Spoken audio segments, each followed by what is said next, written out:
Hey, Brainiacs! It's Dwight here again with you forever. Well, actually, just for a few minutes today. But, I like to think we're together forever in spirit. This is a mental health tip for this Monday. And I just wanted to share, as we dive into that, by the way, I just want to let everyone know it is April. And so our new charity of Highlight. This is the first broadcast of that, I think. And this month we are looking at kids and art. That's kids ampersand art, but it's kidsandart.org spelled out, kidsandart.org. This is a wonderful organization that uses art and art activities, art education to help children, particularly children who are struggling with a diagnosis and treatment for cancer. They're headquartered in Burlingame, California, but they offer online workshops and other programs across the United States. They've been around and doing this since 2008, and they definitely deserve your attention and support. Go to kidsandart.org to learn more about them, to support them, and to share with everybody out there about a wonderful thing that is going on. We kind of like getting good news, particularly when there are hard times. Looking at helpers and people who are working hard is something that we ought to do. And of course, as you know, anyone who is a donor to the Broken Brains Patreon, 50% of your donation will go to the charity of Highlight within the month you joined. And that month in particular, that is this month in particular, that is Kids and Art. Healing pediatric cancer through the arts. Now, here is our little focus for today. I want to plug a article that you can go out and find and tell you a little bit about what it's related to. It's an article called "I Was Struggling to Understand My Autistic Son Until We Watched an Episode of Doctor Who." At least it's a kind of a long title. This is by Katie Mulgrew and was published March 21st of this year, 2026. Adonomy. And it's a very interesting article that ties in with something that we have known about for quite a while. There is something called affinity theory or even affinity therapy. I'm going to tell you just the basic of the article. You should go and read it. If you just search up The Guardian, Doctor Who, Autism, that actually will get you there. By the way, I was experimenting with different search terms just so I could share it with y'all because I love you. The writer of the article talks about watching an episode of Doctor Who. Specifically, it was The Christmas Invasion, which is the first episode with David Tennant after Christopher Eccleston is regenerated at the end of season 1 of the reboot of Doctor Who. Anyway, so you get into this. David Tennant, who is the favorite doctor of many, many people who watch the show. There's, a lot of division out there on that. That's not what we're here to debate today. Hit me up. We'll talk about it, off mic. But anyway, a feature of this episode, which is this actor coming in as the character. If you're not familiar with Doctor Who, it doesn't really matter. Just know that it is a protagonist who is replaced every couple of years by a new actor because that's the alien power they have. When they're going to die, they turn into another person. Anyway, so David Tennant comes in, and he actually doesn't emerge until about a third of the way into this episode, and he has regenerated into this new person who is the old person, but is a new person too. He has to go through self-discovery. It's when he has this wonderful little dialogue that he's having while defeating an alien, where he's like, I don't know what kind of person I am yet. What kind of man am I? And as they're watching that and watching his antics and the way that he handles a situation, Katie Mulgrew talks about how her son reacted to this and said, he is like me. And talked about he's been diagnosed with autism and ADHD. A lot of people are calling that ADHD nowadays. And around their house, they talk about the symptoms in terms of the word fizzy, feeling fizzy today. That's a shorthand for a lot of the things that he struggles with. And he used that word to say the doctor is fizzy, basically, and that there were attributes that were shown in media there. And so I'm not going to quote the article anymore because I really think you should go read it. But I wanted to mention a thing that we sometimes call affinity therapy or affinity-based techniques. A lot of times they used to talk about what they called perseveration, and I don't think the word is completely gone or out of vogue, but when I was learning about psychology way back in the olden times, I'd ride my horse and buggy to college, and they would talk about perseveration as a feature of autism.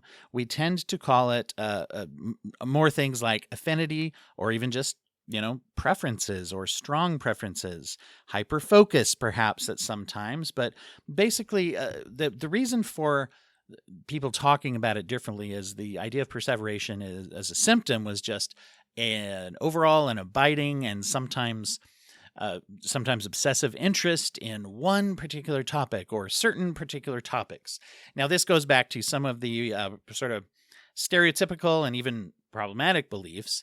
The thought process, if you go back to the movie Rain Man, for example, what that taught a lot of people in the generation when it came out in 1988 was that autistic people will always have a superpower of some kind, like counting cards or counting toothpicks. If they're thrown in the air, they'll be able to know exactly how many there are, and that they cannot function at all in society. That is how Dustin Hoffman presented that character.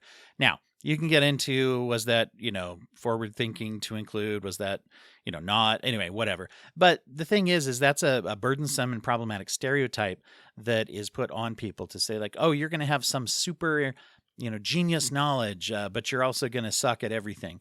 And so, that's not great, because it doesn't feel good for people to assume that you can't make life decisions or care for yourself just because of a diagnosis that is actually not that, generally speaking, at all. And also not great to be like, if you don't have some kind of weird mental superpower, the hell's wrong with you, right? So neither of those are great stereotypes to have. Majority of people on the autism spectrum actually score a bit above average when it comes to IQ and are highly functional. One of the things that is held against people is this idea of a special hyper-focused or overly focused, more than average focused, whatever we want to call it. But when we looked at it in the olden times and said perseveration, problematic hyperfocus, obsessiveness, that was doing away with a line of thinking that could actually be very helpful when you are trying to get to know or bond with someone, is to look and say, hey, don't you isn't that normal social skills to build on common beliefs? And when you have someone who is having more severe social reciprocity issues, particularly when they're young, one of the best ways to not only bond, but to communicate is to do so working with these affinities or strong attachments to things. And by the way, how many industries nowadays, think of all the fandoms that are out there, would someone say, oh, you've got a negative obsession with Star Trek or with the MCU or with comic book? Well, actually, yeah, people do. People do that. They turn around and say, oh, you have this fandom that's really, really attached to something. What's wrong with you? There is a problematic attitude about interests throughout society. And so this is something that is sometimes cause for shame, but we are seeing that shift in the general population. And I will say the up and coming generation, in my observation, they are way more accepting of people having non-traditional levels of interest and attachment to things. So we're seeing that change. And this article, for example, is a really good idea of how media can influence the way that someone also feels about themselves. The character Drax from Guardians of the Galaxy was one that I know a lot of people who either talked about their children or they themselves who identified with this. They're all little kind of anti-hero criminals in the beginning of that franchise. But here's a guy with a lot of honor, a lot of strength, and he also is highly literal. And, when he's onto something, he has a hard time sometimes relating to other people. And I knew a lot of autistic individuals who really identified with that and said, he's got social reciprocity issues and is sometimes overly literal with the people around him. And so little things like that. So not only, though, can people identify through the media, but I remember hearing a story about an individual years ago. It was in just a conference I was in where they talked about having a child who was highly, highly focused on Disney characters. And while this child was young, he really struggled with that social reciprocity of just basic communication about things that were either not automatically interesting to him, or he was kind of just focused on some of his own thoughts and things and had a really hard time. And this individual, his father, giving this presentation, talked about how he had just used, there was lots of Disney toys for gifts and stuffed animals and things. And at one point he picked up, it was either a puppet or a stuffed animal, I don't recall, of, I think it was Iago the parrot from Aladdin, and did like a impression of Iago, which was Gilbert Gottfried. And I think we all have done a Gilbert Gottfried impression. If you're above a certain age, then that's one of the ones that people can do. Sean Connery, Christopher Walken, almost everybody's tried these basic impressions. And he found that when he talked as Iago, which started as kind of, just a goof with your kid, that his son answered in ways that were more advanced than he generally would string together thoughts, sentences, whatever. And so that was something that allowed them to talk. So there's a lot of things that you can do. And I would just encourage people out there, especially if you have a young person in your life, if your child is or has been diagnosed on the autism spectrum or has some neurodiversity that kind of gets in the way of communication. But if they have any strong interests, or if they do pretty well a lot of the time, but they still have some kind of a little affinity, if they like to carry a little plushie around with them, or if they like to talk a lot about certain things, and just watch and shepherd. And I find that especially with the younger generation nowadays, like I said, it's not so difficult and just certainly not impossible for them to find friends out there who are the same way, or have their own fandom or fascinations with things that allow them to be pretty open-minded for things like that. I like the open-mindedness, and teach that to your kids if they are not autistic or do not have a strong neurodevelopmental difference that may be atypical from the statistical, common things that people are functioning or whatever. So, teach that communication.